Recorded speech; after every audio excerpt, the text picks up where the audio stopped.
Rhineland, Germany, April 1945. 60 seconds to mob justice. The village square reeks of ash and rotting plaster, smoke curling from roofless walls like unanswered prayers. Lieutenant James Avery moves through the rubble, his Lee-Enfield rifle slung low, boots crunching over shards of glass that were once a baker's window, a classroom, someone's Sunday morning. Then he sees her, a woman in a nurse's uniform, torn at the shoulder, streaked with mud and blood, bound to a wooden post in the center of the square. Above her head hangs a crude sign painted in harsh, block letters, "Veradarin, Traitor." Around her, a small but seething crowd gathers, 20, maybe 30 villagers, old men in threadbare coats, hollow-cheeked women, a child idly kicking gravel. Someone spits, the sound landing wet on stone. Avery feels the gravity of the moment before he even understands it, the rifle in his hands, the uniform that marks him as both liberator and enemy. The woman's head is bowed but she's still breathing. 60 seconds, that's all he has before someone in the crowd decides that waiting is worse than guilt. He isn't supposed to be here. His section was ordered to secure the eastern checkpoint, clear the roads, mark the mines, and let the village sort itself out. But a woman's cry pulled him in, sharp, sudden, and cut short by a hand or a fist. Avery signals to Corporal Doors to hold position, safety on, no shots. Then he steps into the square alone. The crowd turns. An old man in a stained Harvard coat steps forward, gesturing toward the woman as if she were evidence, an exhibit, proof. "She helped your men," he spits. "She gave them water while our boys bled. She is a traitor." Avery's heartbeat drums in his throat. He has stood in burning houses and felt calmer. But this is different. This is a village trying to cauterize its shame by burning the wound. He looks at the woman, her wrists raw where the rope bites. Her face is bruised, violet, and gray, but when her eyes lift to meet his, they are not pleading, they are exhausted, resigned. What happens next will test the thinnest line in war, the line between justice and murder, between orders and conscience, between the man you were taught to be and the man war demands you become. If you're watching from anywhere in the world, this is the kind of story that never makes the official histories. Hit that subscribe button, because every week we uncover the moral crucibles that define not just the war, but what it means to choose humanity when the world is choosing something else. Avery does not raise his rifle. Instead, he plants it against the cobblestone like a stake claiming ground. Halt! One word, in German, clipped and sharp as a parade command. The crowd freezes, not from fear, but from the sudden friction of interrupted momentum. They were a river, now they are water pooling. Uncertain which way to flow, the crowd hesitates. The old man in the stained Hamburg coat recovers first, his voice rising, indignant and rehearsed. "This does not concern you, Herr Offizier. This is German justice. Our village, our traitor." Avery's reply comes steady, his German stiff but deliberate, each word placed like a chess move. "Your village is now under British jurisdiction, and I see no justice here, only a rope and a crowd." A younger man pushes forward, mid-30s, face gaunt, one sleeve pinned empty at the shoulder, a veteran, the kind who carries war in his bones and rage in his marrow. "She gave water to your men," he spits, jabbing his remaining hand toward the woman. "While my brother died 3 streets away, choking on his own blood, she was washing British wounds, bandaging British hands. She chose them over us." Avery lets the silence hang, counting 3 slow breaths before he finally asks, "What is her name?" The question lands like a wrench in the gears. "What?" The one-armed man blinks, caught off guard. "Her name," Avery repeats, slower now, letting the formality settle like frost. "If you are executing her for treason, then you must know her name, her rank, her unit, the specific charges. Show me the court-martial documentation. Show me the Feldgendarmerie order. Show me anything that says this is law and not a lynching." The old man sputters, "We do not need papers to know betrayal." Avery's voice sharpens, a blade finding its edge. "Then you do not have justice. You have revenge. And revenge is not yours to take. Not anymore." A woman's voice rises from the back, raw and ragged with grief. "She let them live, the soldiers who bombed our children, who burned our homes. She saved them." Avery turns toward the voice and sees a mother, perhaps, or a widow, someone hollowed out by loss and desperate to fill the void with meaning. "Did she pull the triggers?" he asks, softer now, but no less firm. "Did she load the bombers? Did she give the orders?" Avery demands. "She gave them mercy," the woman chokes out, "while we had none. Then she was a nurse," Avery says simply, doing what nurses do. "Veradarin," someone shouts from the edge of the crowd, "Traitor," the word thrown like a stone.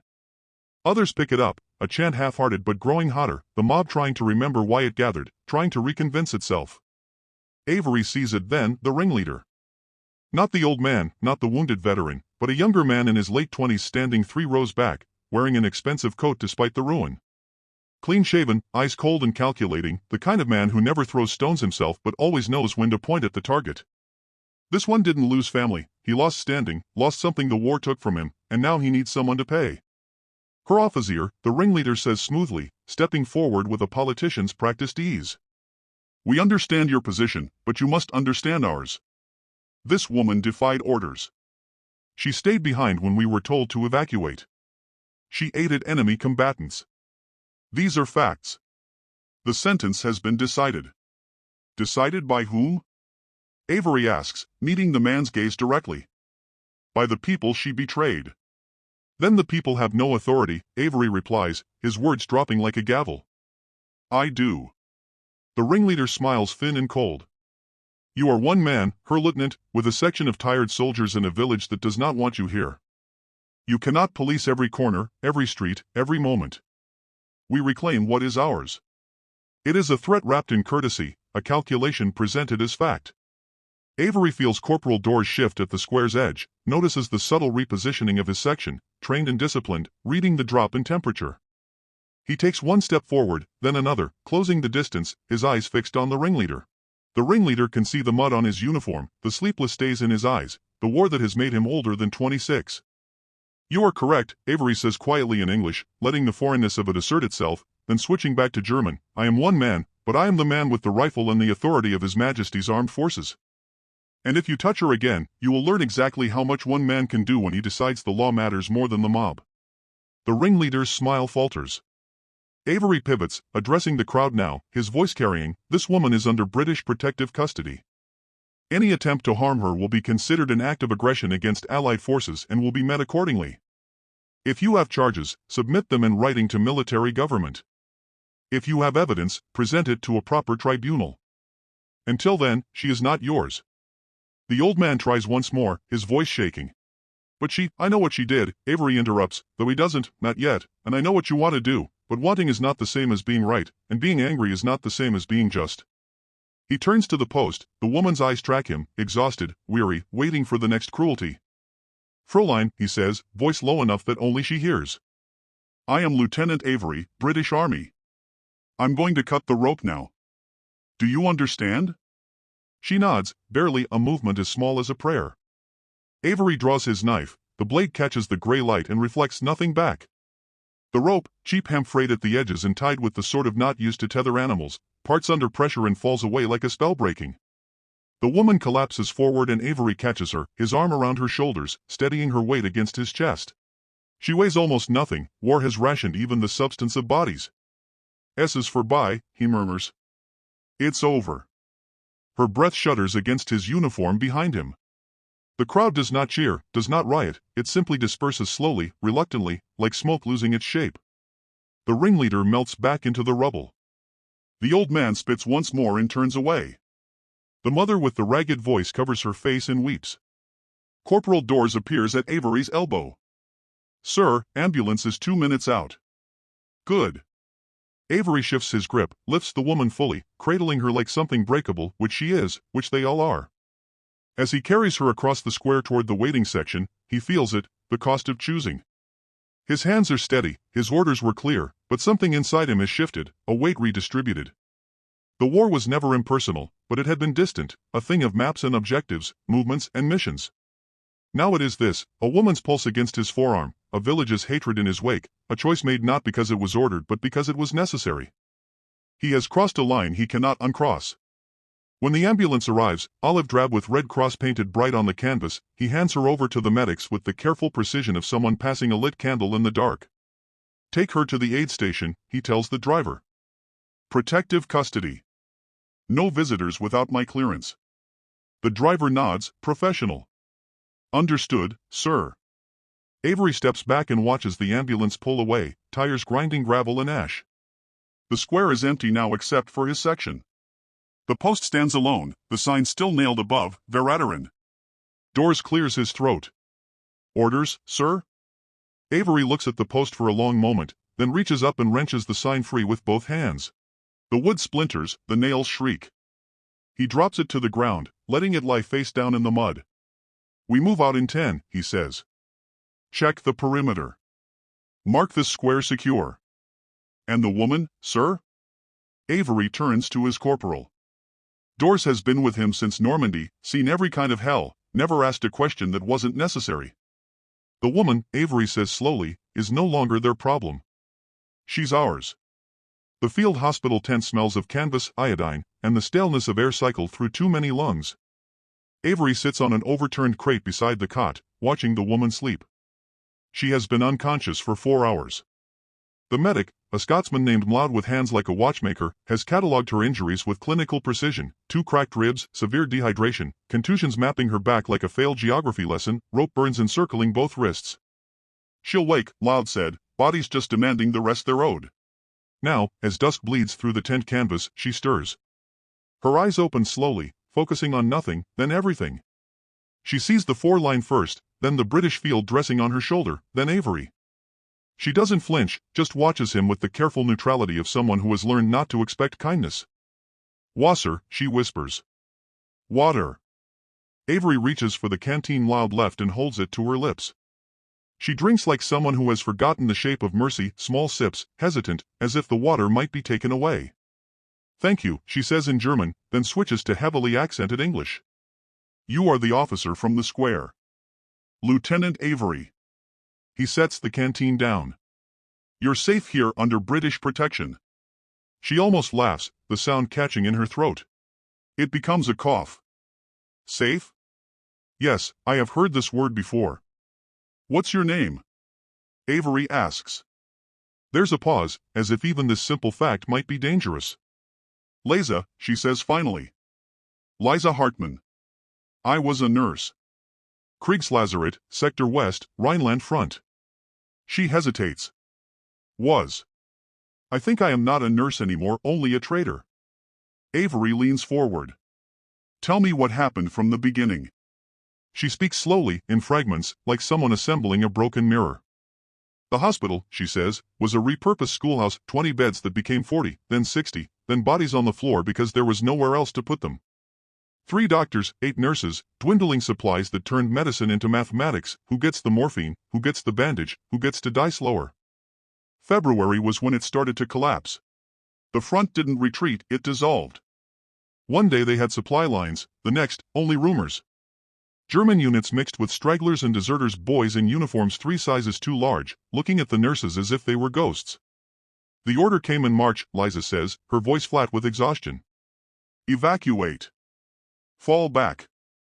Leave the ones who cannot walk. Avery knows this order, he's read the intelligence reports. The Wehrmacht in full collapse, discipline fraying, officers executing their own men for refusing suicidal stands. We were supposed to leave them, she continues. Her eyes find his. 32 men, some German, some not. We had British prisoners, Americans, even a Russian. All bleeding the same. All needing hands that knew how to close wounds instead of open them. She stayed. 3 nurses stayed. The doctors fled. We boiled bandages in rainwater, she says. Used schnapps when the ether ran out. I held a boy's hand while he died, German boy, maybe 17. He called me Mutti. Mother, I was 23. The detail lands like shrapnel, the stink of infection, the sound of shattered morphine vials swept into corners, the way gangrene smells like earth and rot together. She describes amputations by candlelight, a British sergeant who sang hymns through his fever, a Luftwaffe pilot who sketched birds on the walls with charcoal from the stove. Then your men came, she says, a patrol lost, looking for their unit. One was wounded, shrapnel in his shoulder, bleeding badly, red hair, freckles like a child. Avery listens, does not interrupt, letting her build the testimony brick by brick. His name was Thomas, Tommy. He made jokes even while I dug metal from his flesh, asked if I had a sister. She smiles faintly at the memory. I told him I had 3 brothers, all dead now. He cried, not from pain, but from that. The British patrol stayed 2 days, long enough for Tommy's fever to break. Long enough for the other wounded to see that the enemy wore the same exhaustion they did. One of your soldiers, an older man, a corporal, shared his chocolate, real chocolate. I had not tasted it in 2 years. He gave it to the German boys too, saying, war's done, lads. Might as well be human before we go back to killing each other. When the patrol left, they offered to take her. She refused. Someone had to stay. But someone saw a villager, a failed gendarmerie officer, or someone claiming to be one in a war where authority was whatever uniform you could scavenge. He called it treason, Liza says, her voice hardening, aiding the enemy, consorting with occupiers, betraying the Reich. The real betrayal, Avery thinks, was expecting her to choose nation over mercy. They came at night, she continues. Dragged me from the hospital. The wounded, those who could still move, tried to stop it. A boy with one leg stood between me and the soldiers. They beat him unconscious. She was tied to the post at dawn, the sign painted while she watched. They told me I would hang at sunset as an example, so others would know the price of kindness. Her voice fractures on the last word. She turns her face toward the tent wall, where shadows flicker like the ghosts of flames. Avery sits in the silence that follows. Outside, the camp settles into evening routine, mess tins clanging, voices trading cigarettes and rumors, the distant cough of an engine. He thinks about the war they teach at Sandhurst, the clean one with clear enemies and clearer orders. Then he thinks about the war he has lived, the one where a German nurse saving a British soldier becomes a capital crime. In the last months, he says quietly, speaking as much to himself as to her, we have seen things fall apart, not just armies, but people. The rules we thought were iron turned out to be smoke. He has seen reprisal killings, civilians shot for hiding deserters, soldiers hanged for refusing to defend ruins, a world where mercy became heresy and survival demanded choosing between your humanity and your life. Liza looks back at him. Her eyes are dry now, exhaustion has burned through the tears. What happens to me now, she asks. You stay here, Avery says. Under protection. I'll make sure the record states you acted as a medical professional under impossible conditions. No charges, no trial, no more signs. And when you leave, it is the question he has been avoiding, then you will have papers that say the British Army vouches for your character.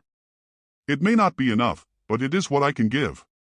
She nods slowly, accepting this fragile promise. Thank you, Lieutenant Avery, she says. For the water, for the words, for standing in the square when you did not have to. I did have to, he replies. I just didn't know it until I saw the rope. With respect, sir, I was preventing a murder. You were exceeding your authority. Clifton leans back, the chair groaning. Your orders were checkpoint security, not social work, not playing savior to every sob story in a nurse's uniform. The words land like a slap. Avery keeps his face neutral, parade ground blank. She wasn't a sob story, sir. She was a prisoner about to be executed by a mob, a German prisoner in a German village dealing with German justice, or injustice if you prefer. Not your problem. Silence fills the space between them, heavy as smoke. Clifton's presence feels suddenly older. Listen, James, I understand the impulse. God knows I do, but we're not here to referee every score they want to settle. We're here to secure ground, establish order, and move east. The minute you start caring about every rope and post, you stop being a soldier and start being what, sir? A liability. The word sits between them like unexploded ordnance. Permission to speak freely, sir? Clifton waves a hand. You're already waist deep. Might as well wade in. If we ignore civilians being murdered in our jurisdiction, we're not establishing order, we're sanctioning chaos. We become complicit in the very barbarism we're supposed to be ending. Careful, Lieutenant. That sounds dangerously close to philosophy. We don't pay you to philosophize. We pay you to follow orders.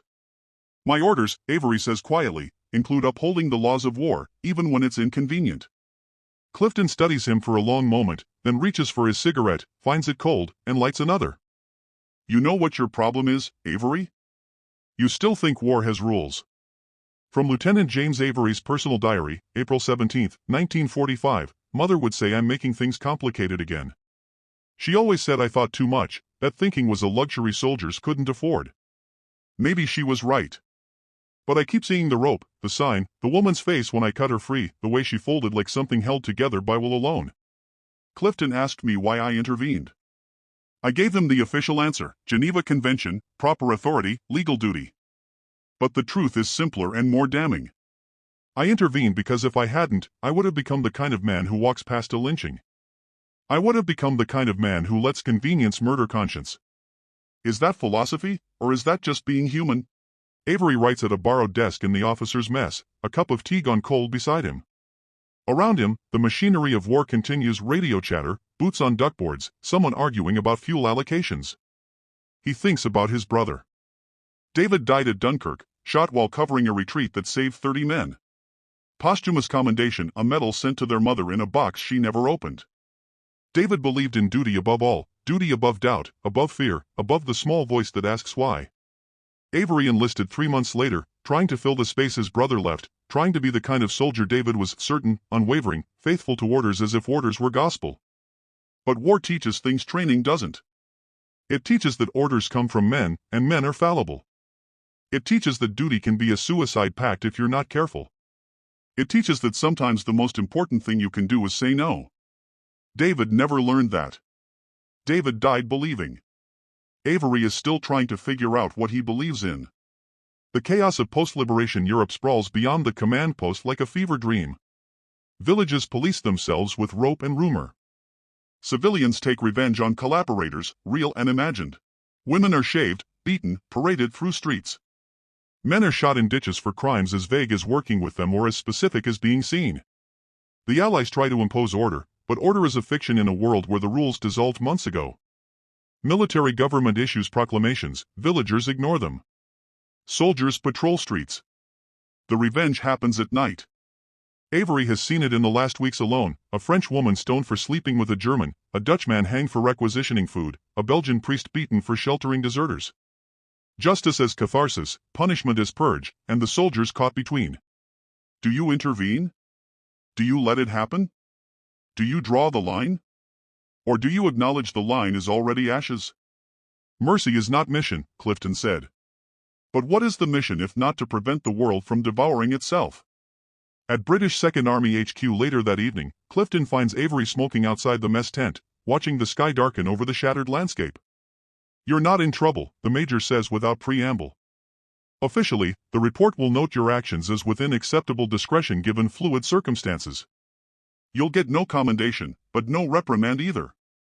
Thank you, sir. Don't thank me. I'm still not sure you were right. Clifton lights his own cigarette, exhales slowly. But I'm not sure you were wrong either, and that bothers me more than I care to admit. They stand in silence, two men watching the same war from different angles. Can I ask you something, sir? If I say no, will it stop you? Did you ever wonder if we're the traitors? Clifton turns, eyebrow raised. Explain. We swore oaths to fight barbarism, to defend civilization, to uphold certain principles. But how often do we ignore those principles because enforcing them is inconvenient? How often do we look away because looking costs too much? Every day, Clifton says quietly. Every single day. Then who are we loyal to, sir? Really? The major considers this. Ashes fall from his cigarette like snow. I think, he says finally, we're loyal to the idea that someday, when this is over, we might still recognize ourselves in the mirror. That's the best I can offer you, Lieutenant. The rest is just surviving until we get there. He grinds out his cigarette, turns to leave, then pauses. The nurse, Lisa, what happens to her? She stays under British protection. I've arranged transfer to a DP camp with proper documentation. After that? Avery shrugs. After that, she's a German woman in a Germany that may not forgive her for being kind. So, you saved her for what, 6 months? A year? I saved her for 1 day, Avery says. The day she was about to die. That's all any of us can do. Clifton nods slowly. Maybe that's enough. Maybe. Avery echoes. Or maybe it's just what we tell ourselves so we can sleep. The major walks away, boots crunching gravel. Avery finishes his cigarette, watching embers fall like small surrenders. Above, stars emerge through the smoke, indifferent, eternal, watching a world that eats itself and calls it justice. Tomorrow he will return to duty, clear roads, secure checkpoints, follow orders. But tonight, he is a man who cut a rope and wonders if compassion is disobedience or if obedience without compassion is the greater betrayal. April 23, 1945. British DP Processing Center, Rhineland. The paperwork takes longer than the rescue. Lisa Hartman sits across from a clerk who types with 2 fingers, hunting and pecking through her testimony: name, age, occupation, circumstances of detention, reason for British intervention. The clerk asks if she has family. She says no. He asks if she has a destination. She says no. He stamps 3 forms, files them in a folder that joins hundreds of others in a canvas bag destined for an archive that may never be opened. Next, the clerk calls. Lisa stands holding a paper that says she is a displaced person under Allied protection. It does not say she is innocent. It does not say she was right. It says only that she exists, and that, for now, is enough. Avery watches from the doorway. She sees him and nods once. Acknowledgement, not gratitude. Gratitude implies debt. What passed between them in that square was something else, something without a name in any language he knows. Where will you go? He asks. West, she says. Away from the ruins. Perhaps to family she hopes still breathe. Perhaps to no one. It does not matter. I am alive, which means I must continue being alive.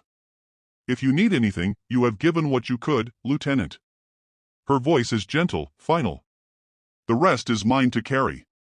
She walks away, folding herself into the river of refugees that flows west like water, finding its level. Avery watches until she disappears into the crowd. Another story the war will swallow and never fully digest.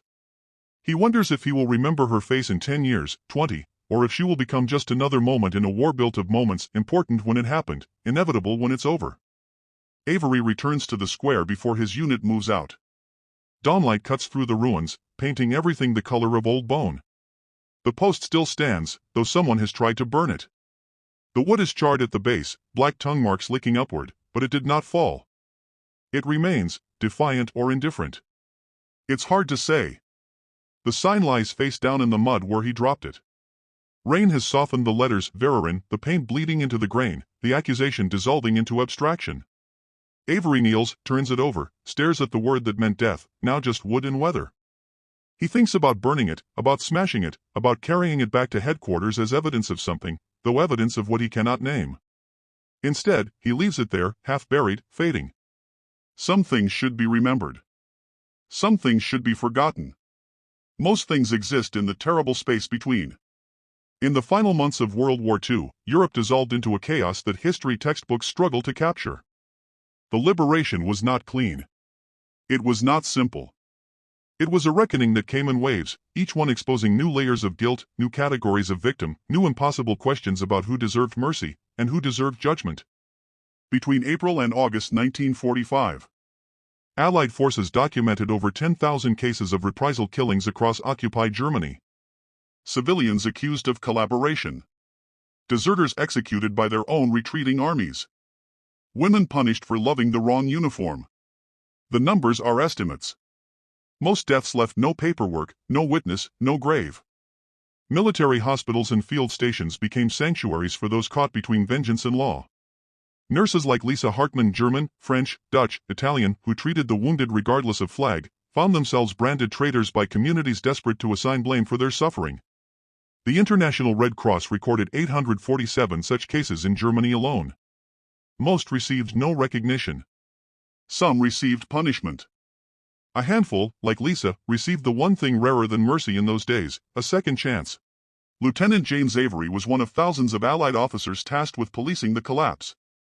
They cleared mines, secured roads, and made impossible decisions about when to intervene in the rage of villages that had earned their rage honestly.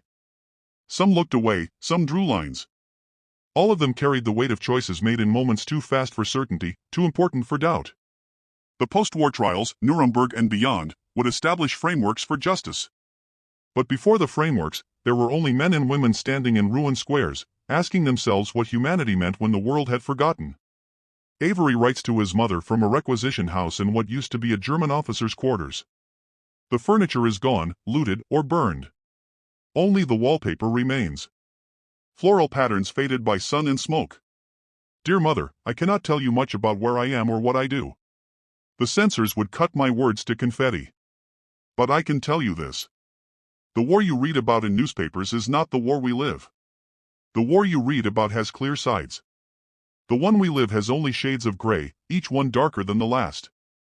I think of David often, wonder what he would have done in my place. He always knew the right answer, or seemed to. He had a certainty I envy and distrust in equal measure. I am learning that certainty is a luxury. Perhaps the only luxury war truly denies us. I will come home different than I left. I do not know if this is forgiveness I ask or warning I give. Perhaps both. Your son, James. Lisa Hartman survived the war. She worked in a British hospital for displaced persons, immigrated to Canada in 1947, married a teacher, and raised 2 children who never quite understood why their mother flinched at raised voices. Why she kept bandages in every room, why she volunteered at hospitals until arthritis took her hands. She died in 1983, and her obituary mentioned nothing of the post, the rope, or the sign. It mentioned only that she was kind. James Avery remained in the army until 1948, rose to captain, declined to stay for a career, opened a bookshop in Kent, where he sold second-hand histories, and drank tea with customers who wanted to talk about anything except the war. He never wrote about the square, never spoke of it except once, to a nephew studying philosophy, who asked what he learned in the war. That loyalty, Avery said slowly, is not to flags or orders or even countries. Loyalty in the end is to the human being standing in front of you. Everything else is just noise we make to justify looking away. The nephew didn't understand. Not then. But he would. The sign said traitor. But the greater betrayal would have been to walk away. In a world fracturing into sides, into us and them, into who deserves mercy and who deserves rope, the most radical act is the simplest, to see a person and refuse to unsee them. To stand in the space between cruelty and crowd and say, not this, not today, not while I'm breathing. Avery and Lisa were not heroes. They were people who, for one moment, chose differently, chose life when death was easier, chose mercy when vengeance was expected, chose humanity when the world demanded they choose sides. The war taught a million lessons, tactics and strategy, logistics and loss. But the only lesson that matters is this: when the rope is ready and the crowd is certain and the sign proclaims guilt without trial, someone must cut the rope. Someone must question the sign. Someone must remember that the person tied to the post is still a person. That is not heroism. That is not philosophy. That is loyalty to the only thing worth being loyal to, the idea that being human means more than surviving. It means choosing. In the moments that matter, to see each other clearly and then to act as if that seeing demands something of us. Because it does. If this story made you think differently about loyalty, mercy, or the choices we make when the world asks us to look away, share it. These stories matter not because they're history, but because they're human, and humanity, in the end, is the only side worth taking. Thank you for watching.